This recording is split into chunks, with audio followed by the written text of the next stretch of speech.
사도행전 1장 1절부터 8절 말씀 중심으로 성령행전 이와 같은 제목으로 하나님의 은혜를 함께 나누기 원합니다. 사도행전, 사도들의 행하신 일들을 전하는 책이다. 사도는 예수님께로부터 직접 가르침을 받은 예수님의 제자들이다. 사도 되는 조건은 예수님과 함께 했던 사람들, 예수님께 직접 가르침 받은 사람들이다. 뭐 이렇게 얘기를 합니다만, 나중에 사도 바울이나 바나바의 경우도 사도로 이렇게 부르는 것을 본다면,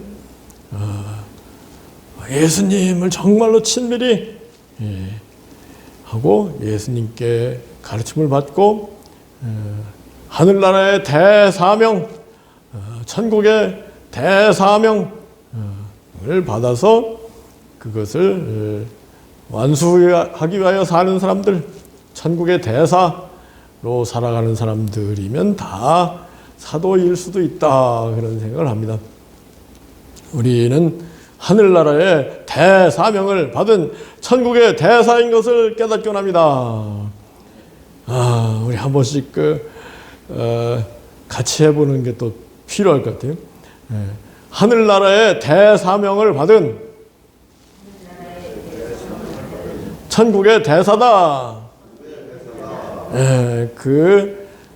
사도들이 먼저 그런 대사명을 받아서 천국의 대사로서 살아간 사도행전의 기록을 통해서 우리가 본을 받아야 되겠죠. 사도들이 어떻게 살았는가, 그런 것을 보면서 우리도 사도처럼 살아야 되겠다. 아멘이죠. 그런 사람이 또 이 시대의 사도가 될 수도 있는 거 아니겠습니까? 정말로 위대한 사명을 갖고 우리가 살아가고 있는 것을 깨닫기 원합니다.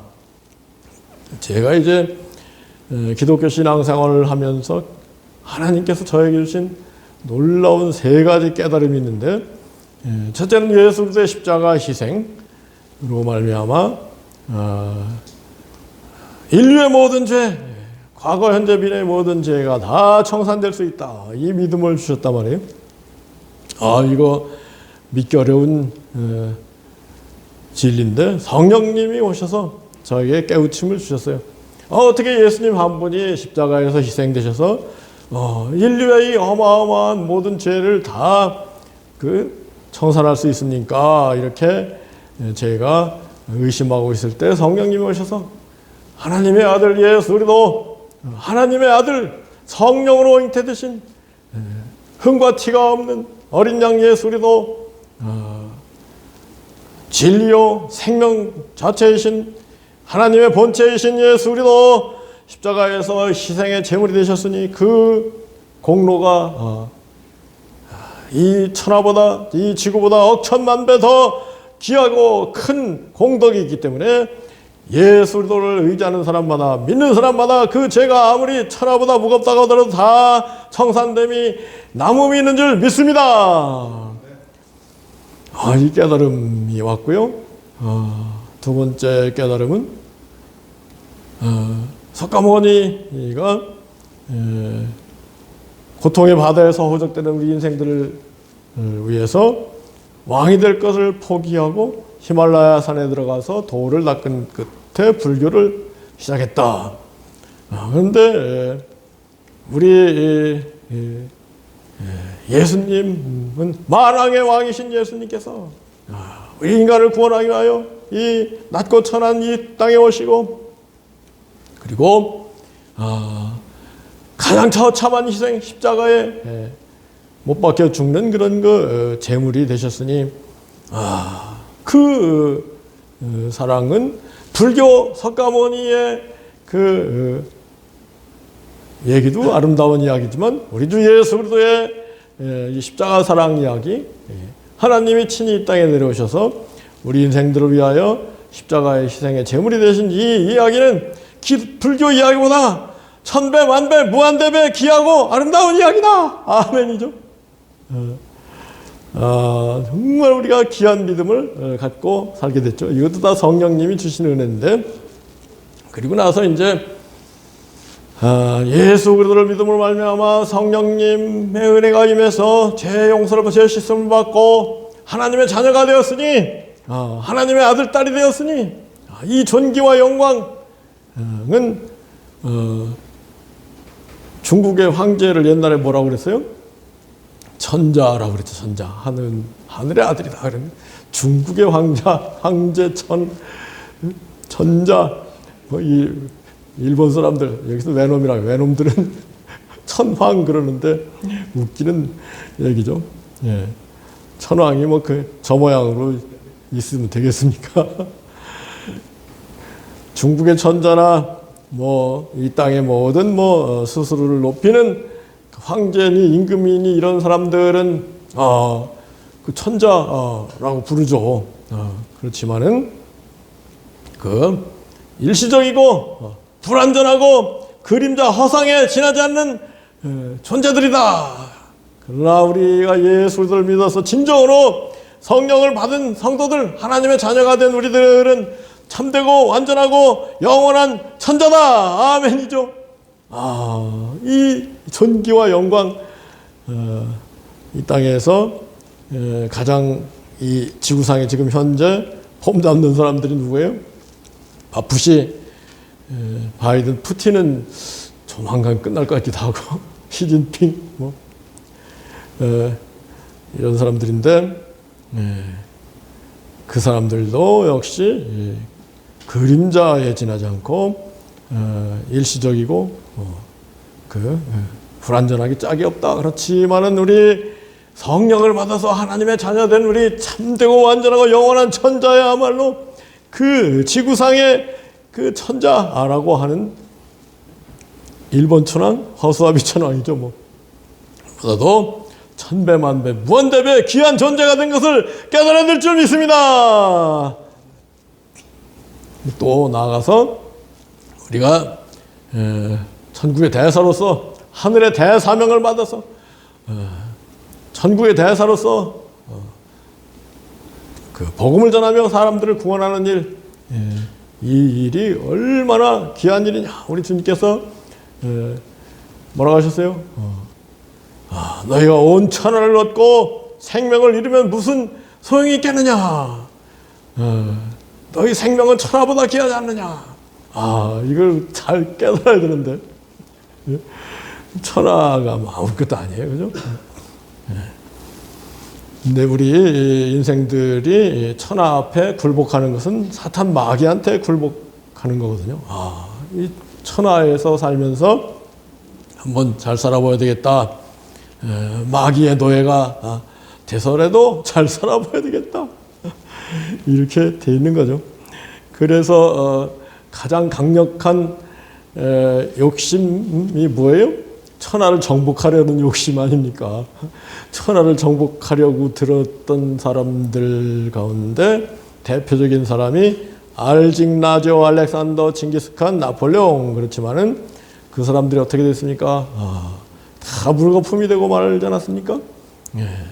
그런데 우리 하나님의 대사명을 받아서 천국의 대사로서 한 영혼을 구원한다면 그 구원받은 영혼, 천하보다 귀한 영혼을 구원하여서 영원히 천국에서 영생 복락을 누리도록 만들어 주었으니 그 일이야말로 천하를 정복하다가 정복도 못하고 너무 많은 사람들 죽였기 때문에 99% 지옥 갔을 거예요. 그죠? 알렉산더, 징기스칸. 그런데 우리들은 한 영혼을, 천하보다 귀한 영혼을 구원하여서 영원한 생명을 갖게 하였으니 이 사명이야말로 이 땅의 가장 큰 사명보다도 더 천배만배 무한대배 위대한 사명을 갖고 우리가 살고 있는 것을 깨닫기 원합니다. 그리고 한 영혼을 구원한 사람은 천하보다 더 큰 상을 받게 될 것이다. 아멘이죠. 그래서 우리가 열심히 복음을 전해야 되는 거예요. 우리 그 사도행전 1장 1절부터 8절까지의 내용을 한번 좀 상세히 본다면요. 데오빌로여, 내가 먼저 쓴 글에는, 이 사도행전은 누가복음을 기록한 누가는 바울을 따라다니던 의사로서 바울의 동역자였습니다. 의사였기 때문에 상당히 과학적인 마인드를 가지고 열심히 예수님의 일들을 누가복음에서 기록하고 이어서 사도행전에 기록하고 있다는 거죠. 먼저 쓴 글 누가복음에서는 무릇 예수께서 행하시며 가르치시기를 시작하신 부터 그가 택하신 사도들에게 성령으로 명하시고 승천하신 날까지의 일을 기록하였느라. 누가복음 24장에 너희들 예루살렘을 떠나지 말고 기다려라. 성령이 오실 것이다. 그리고 하나님 나라의 일을 위하여 살게 될 것이다. 그렇게 말씀하시고 승천하셨지 않습니까? 그 얘기를 하는 거예요.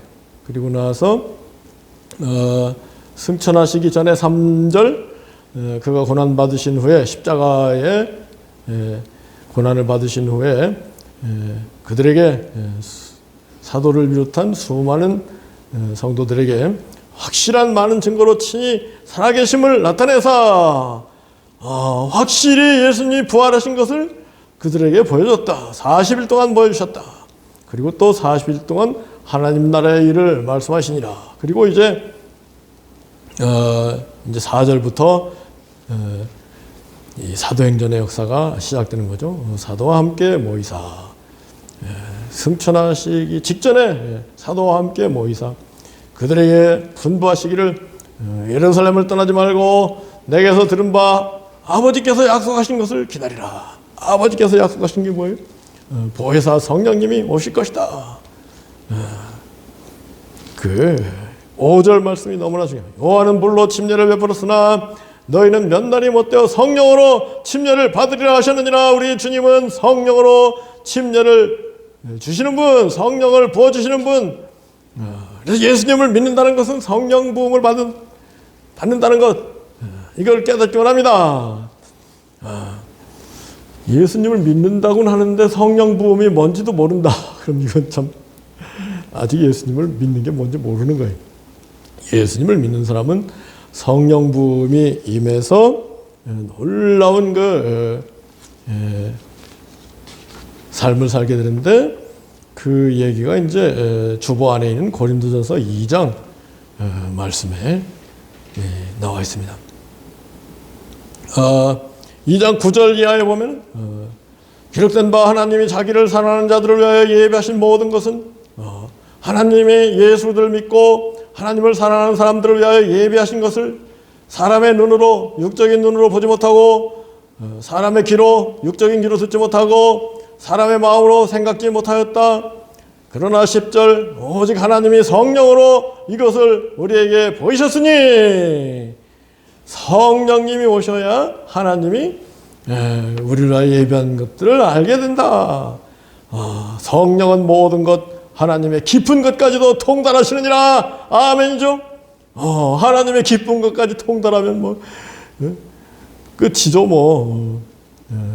우리 성령님은 무엇보다 지혜와 총명의 성령님이시다. 아멘이죠.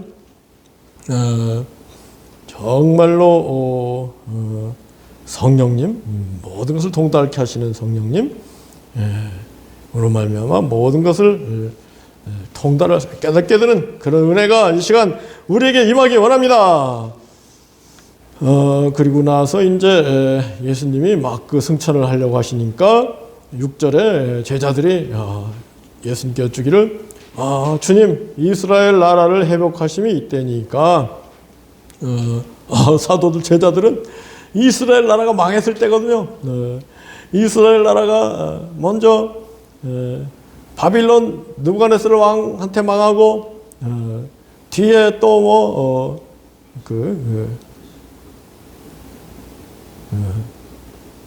망하고 또 망하고 또 알렉산더한테 망하고 알렉산더의 장군 프톨레마이오스한테 망하고 그리고 또 로마 가이사한테 망하고 이스라엘 나라가 망한 지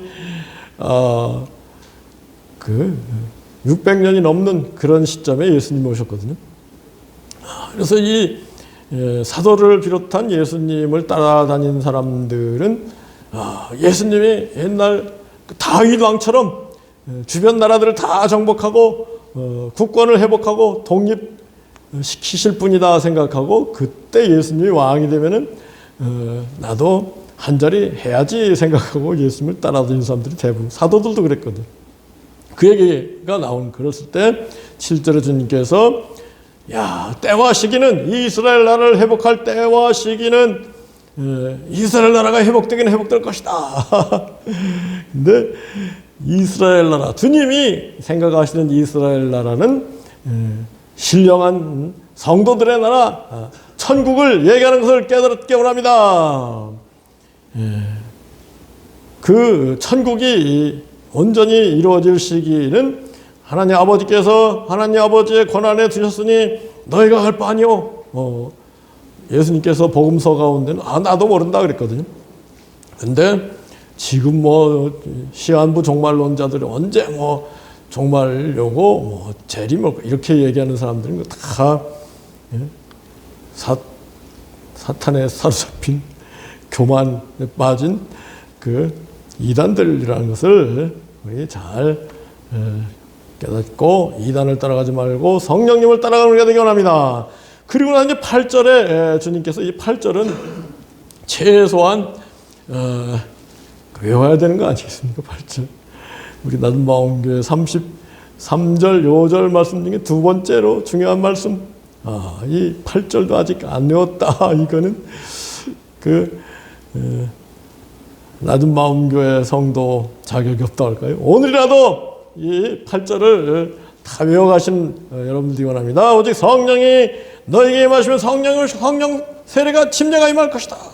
그럼 너희가 권능을 받고 예루살렘과 온 유대와 사마리아와 땅끝까지 이르러 내 증인이 되리라 하시니라. 아멘이죠. 그래서 이 말씀대로 성령이 오시고 이 말씀대로 사도들이 땅끝까지 이르러 증인되어서 복음을 전파하는 일들이 사도행전 28장까지 기록이 되는 것이죠. 우리 참으로 하나님의 대사명을 받은 천국의 대사로서 살아가야 되는데 정말로 우리가 해야 될 일들이 너무나 많아요. 기독교인이라는 것은 뭐냐? 기독교란 뭐냐? 기독교의 두 기둥이 뭐냐? 뭐라 그랬어요?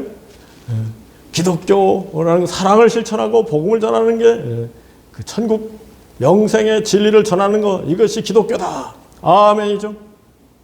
사랑을 실천하는 건 뭐라고 그랬어요? 무조건 용서하는 것,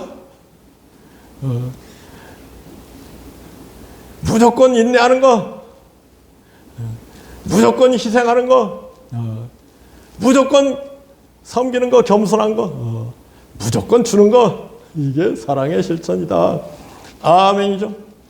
근데 이제 그 사랑의 실천을 이웃에 대한 사랑의 실천 5가지 정리했는데, 오늘 가만 생각해 보니까 하나님을 또 사랑해야 되지 않겠느냐?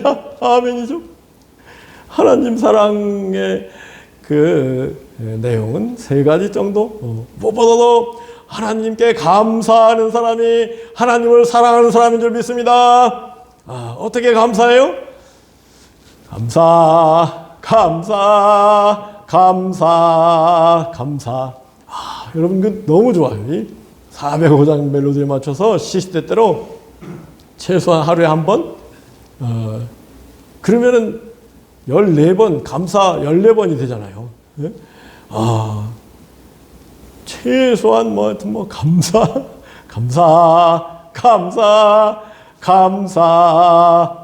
감사할 일들이 너무나 많아요. 무조건 감사. 하나님께 무조건 감사하는 것이 하나님을 사랑하는 것이다. 왜 하나님을 사랑해야 되느냐? 하나님이 우리를 이처럼 사랑하시니 독생자를 주셔서 우리 죄를 씻으시고 한없는 인자와 자비와 긍휼을 베푸시니 우리를 향해서 오래 참으시고 우리 모든 허물을 용서하시니 우리 하나님께 감사할 수밖에 없지요. 우리 억만 죄악을 다 탕감하셨으니 우리 이웃의 작은 허물도 용서할 수 있는 사람이 된 거 아니겠습니까? 아멘이죠. 하나님이 먼저 우리를 이렇게 사랑하시고 우리 용서하셨으니 우리가 당위적인 차원에서 이웃을 사랑하고 용서하는 게 당연할 뿐더러 이 사랑을 깨닫는 이 사랑이 그 심령 가운데 임하면 저절로 용서하게 되는 거예요. 아멘이죠. 저절로 인내하게 되는 하나님 우리를 향하여 오래 참으셨듯이 우리도 이웃을 향하여 오래 참을 수 있게 되는 거예요. 그러면 나 잘났다 그렇게 될 수가 없잖아요. 하나님이 이렇게 하셔서 내가 이웃을 용서하고 이웃에게 인내하고 가만 생각하면요, 이 예수 그리스도의 사랑, 용서, 인내가 아니었으면 완전히 악마 소굴에서 살면서 악마처럼 막 서로 막 미워하고 서로 막 미움이 살인이잖아요. 막 피 튀기는 그런 비참한 역사가 펼쳐졌을 텐데 누구에게요? 저를 포함한 여러분 모두에게 예수 그리스도의 사랑이 아니면 악마처럼 막 서로 미워하고 서로 죽이고 그렇게 살지 않았을 거예요? 예? 자신 있는 사람이 있어요. 근데 예수 그리스도께서 우리를 왜 이렇게 큰 사랑을 베푸셨으니 우리도 서로 사랑하고 용서하고 인내하고 예수 그리스도께서 우리를 위하여 이 큰 희생을 하셨으니 우리도 뭔가 좀 희생하는 삶을 살자 이렇게 되는 거 아니겠습니까? 예수 그리스도께서 이와 같이 겸손히 친히 사람이 되시고 십자가에 못 박기까지 했으니 우리도 겸손히 하나님께서 우리에게 모든 것을 주셨으니 우리도 이웃에게 모든 것을 줄 수 있는 사람이 돼야 되겠다. 이게 얼마나 위대한 생각이에요. 아멘이죠? 이런 생각이 막 일어난단 말이에요. 예? 놀라운 일이에요. 그러니 하나님께 감사와 그리고 감사를 드리지 않을 수 없다. 영광을 하나님께 올리지 않을 수 없다. 그리고 지난주에 감사절 맞아서 감사의 최고봉은 뭐라고 그랬어요? 찬송하는 것이다. 감사하며 찬송하는 최고의 삶을 살기. 성령이 오시면 감사하고 찬송하는 삶을 살기. 어떻게 감사하고 찬송해요? 감사.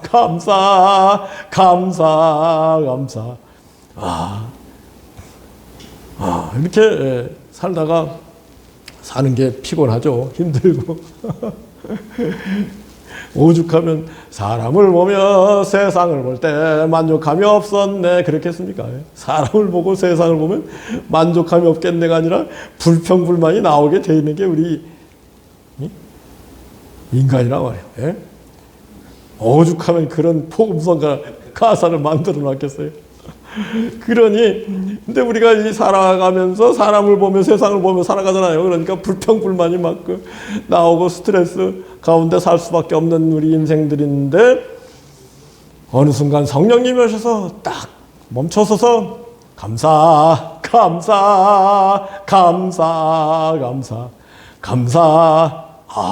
부를 때마다 정말로 천국이 임하더라.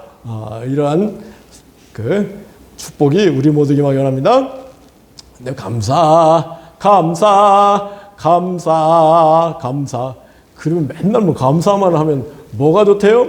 동기부여가 필요해. 그래서 축복이 임한다. 만 가지 복이 임한다. 아멘이죠. 감사 만복. 아멘. 감사 만복. 아멘. 그리고 순종 좀 해야 되지 않겠습니까? 그렇죠? 감사와 찬송과 순종이 우리 하나님을 사랑하는 것이다. 우리 하나님께 영광을 돌려야 되지 않겠습니까? 아멘. 하나님께 뭘 좀 드려야 되지 않겠습니까? 감사를 올리고 찬송을 올리고 순종을 올려드리면서 하나님을 기쁘게 해드리는 삶을 사는 우리가 되기 원합니다. 그러면 이게 저절로 되는 성령님이 오셔야 돼. 참 좋은 찬송가가 빈들의 마른 불같이 시들은 나의 영혼 주님의 허락한 성령 간절히 기다리네. 가물음에 많은 땅에 단비를 내리 성령의 단비를 부어 새 생명 주옵소서.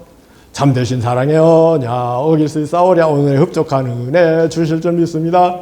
오늘의 흡족한 은혜 주실 줄 믿습니다. 내 믿은 대로 될지어다. 아멘이죠. 가물음에 많은 땅에 단비를 내리시듯, 우리 하루를 이렇게 살아가면서 가물음에 많은 땅같이 됐구나. 그런데 이 172장 찬송을 부르면 어떻게 돼요? 단비를 내리시듯 성령의 단비를 부어 새 생명 주옵소서. 이 축복이 날마다 함께하는 우리가 되기 원합니다. 그러기 위해서는 172장 정도는 외워서 불러야 돼요. 축구 때문에 요새 난리인데, 그죠? 축구 월드컵 때 가만 보면 그 공이 둥글어가지고 어디로 튈지 모르잖아요. 그러니까 재밌어. 근데 빤해. 반발적 빨리 간 사람들이 잡고 뛰고 해서 넣고 환호하고 그러지만 그게 그거더라고요. 그죠? 끝까지 축구보다는 우리 주님을 어떻게 기쁘게 해드릴 것인가. 여러분 심심하시면은 세계사상 유튜브 들어가셔서 제가 지난주에 4번에 걸쳐서 진화생물학 이론과 신앙의 관계를 딱 정리를 했거든요. 얼마나 좋은지 몰라요? 정말로 우리 하나님께 감사와 찬양과 영광을 올립니다. 아멘이죠. 곁들여서 하나, 뭐랄까요? 재밌는 얘기를 한다면은, 목사님하고 신부님하고 랍비하고 모였대요. 그러면서, 헌금 들어오면 어떻게 써요? 그러니까, 신부님이, 바닥에 동그라미 긋고요. 헌금을 하늘로 던져가지고 그 동그라미 안으로 들어오는 건 제가 쓰고 동그라미 밖으로 떨어지는 건 하나님이 썼습니다. 그러니까 목사님은 뭐라 그랬어요?